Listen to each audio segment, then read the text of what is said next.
سلورو مراتبو د انسان د دنیا نه جنت طرف ته او آخرت طرف ته ځي. لاولنی چې کوم عالم دی نو دې ته عالم مبادی وایي چې په دې کې د انسان تخلیق شوی دی. انسان لاول مضاع او علقه او جینه وه، نو د دې نه په وجود کې راغی نو دې ته عالم مبادی ویلی شي. دویم یو عالم دی چې هغې ته ویلی شي عالم حیات. عالم حیات دې ته ویلی شي چې په دې کې روح د جسد عنصري سره یوځای شوی دی او زمونږ او تاسو چې پکې ژوند تېرو همدغه ژوند دی. دریم دی عالم برزخ. عالم برزخ دی هغه ژوند دی چې په دې کې انفصال د روح وشي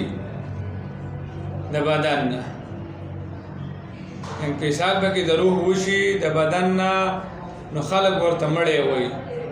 او په قبر کې دغه انسان بیا خښ کړی شي. او د دې ژوند نه معتزله منکر دي، دا حیات برزخی نه دی، معتزله د دې نه منکر دي. او څلورم چې کوم عالم دی نو هغې ته ویلی شي بعث بعد الموت، چې د انسان د دې قبرونو نه راپورته کړی شي او محشر طرف ته لاړ شي، د دغې نه پس بیا مرګ هم نشته دی، دغې عالم ته بعث بعد الموت ویلی شي. په دې قبر کې عذاب شته او که نشته دی نو دا مسله د خلکو په مابین کې داسې لږه اختلافي ده. او بیا د عذاب یا شته نو په کومه طریقه باندې دی نو په دې کې څلور اقوال دي. یو قول دی د فلاسفه او د دې فلاسفه مرګستیا امام علوسی صاحب هم کړې ده. هغه دا ده چې په دې قبر کې عذاب صرف روح لره دی او بدن صرف یو جماعت دی. امام علوسی صاحب وایي دا ځکه چې په دې باندې اعتراض راځي چې انسان مړ شو، اوبه ویوړې یا وسوځېدو یا په دماغه کې والوت یا درنده وخوړ، نو د دې بدن له به عذاب څنګه ورکړی کېږي؟ د دغه اعتراض نه د بچ کېدو دپاره بس ښه دا ده چې عذاب صرف روح له دی او بدن له نشته دی. دا رایه د امام علوسی صاحب او د فلاسفهو ده. دویمه رایه د اهل سنت والجماعت ده. اهل سنت والجماعت وایي چې عذاب او نعمت دا د روح لره دی او د بدن سره تعلق دی. اهل سنت والجماعت وایي چې عذاب او نعمت، عذاب او نعمت دا د روح لره دی او د بدن سره تعلق شته. وڅنګه تعلق دی؟ نو یو قول پکې دا دی چې د انسان د بدن چې کوم روح راوځي دا روح نه بل یو روح د انسان په دې بدن کې واچولی شي، خو هغه روح داسې دی چې د انسان له حرکت نه ورکوي، د خبرو طاقت نه لري، د اورېدو طاقت نه لري. خبره نو انسان د بدن ته د روح د عذاب میلاویږي نو د بدن سره یو تعلق وي، ځکه بل روح ته اچولی کېږي. دا یو خو دې وتېری که نه، بل روح ته واچولی شي نوی روح، نو عذاب دغه اصل روح ته ورکړی کېږي او د بل د بدن سره چې دا نوی روح پکې ورچولی شوی دی د دې سره تعلق شته دی. دویم قول په دې کې دا دی چې عذاب چې دی نو دا د روح ته میلاویږي او د دې بدن سره د دغه روح براه راست تعلق دی. هغې مخکینی قول او د دې قول فرق دا دی چې هغه وایي چې د بدن کې بل یو روح واچولی شي،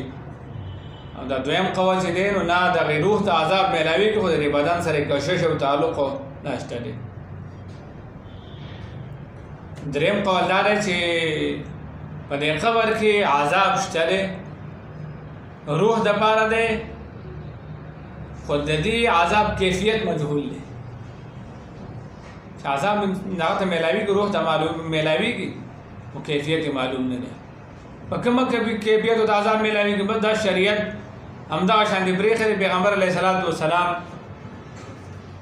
ویلي دي چې په قبر کې عذاب دی او دی نه دي ویلي چې په کوم کیفیت دی نو کیفیت یې مجهول دی او نور عذاب پکې شته دی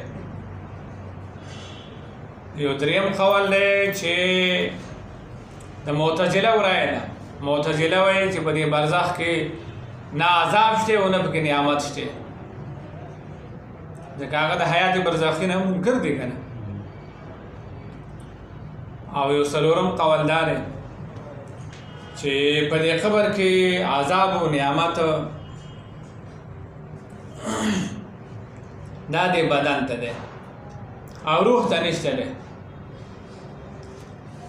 عذاب او نعمت د بدن ته دی او روح ته نشته دی خو دا چې کومه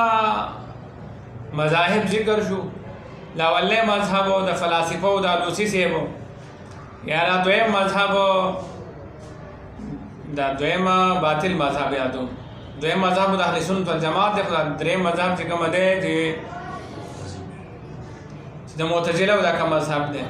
دا او د اخرنی مذهب دا درې ونه صحیح نه دي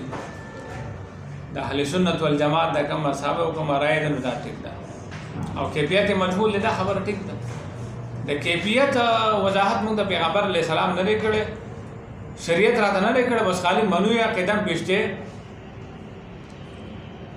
په کومه طریقه د طریقې نه خبر شریعت راته وضاحت نه کړي زموږ د طریقه معلومول به موږ ان لازم نه فرض امر باندې نه دي د شرح العقائد په دې کتاب کې دا رښتیا کنه نو په دې کتاب کې د څه وایي چې عذاب قبر دا حق دی او ثابت دی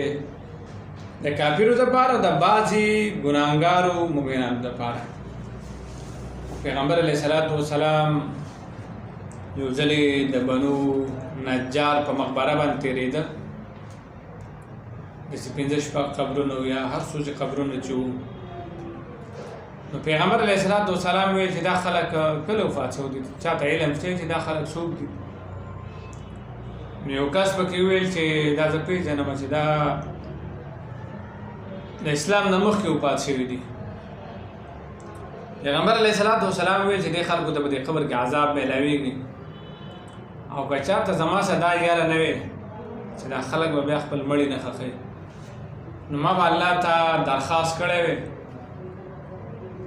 چې الله د قبرونو د عذاب د خلکو ته ښودلی وي زما سره دا یاره ده چې خلک به بیا مړي نه ښخوي او چې مړي نه ښخوي خو نقصان سرځېږي معاشره کې چې دی فساد جوړېږي بدبویانې خورېږي څه خبرې پکې جوړېږي د مسلم شریف روایت دی چې پیغمبر علیه الصلاۃ والسلام به د عذاب القبر نه فنا غوښتل او داسې به ویل چې نعوذ بالله من عذاب القبر موږ د عذاب قبر نه فنا غواړو او عایشې رضی الله عنها خواته یو زنانه راغلې وه مسلمانه نه وه اهل کتاب وه عایشې رضی الله عنها سره تعاون وکړو نو ته الله دې قبر د عذاب نه وساته نو عایشې رضی الله عنها پیغمبر علیه السلام ته تفوس وکړ په قبر کې عذاب شته او په علاوه قبر کې عذاب شته په مسند احمد کې چې ده یو روایت دی پیغمبر علیه السلام فرمایي چې په دې قبر کې ډېرې تیارې دي تیارې نو په قبر کې عذاب دا ثابت دی او دا خو احادیثو د قرآن د آیاتونو نه پکې ثابت دی نو په قبر کې عذاب شته ثابت دی د کافرانو لپاره او د بعضې ګناهګارو مسلمانانو لپاره په کومه طریقه دی نو کیفیت مجهول دی زده شو ده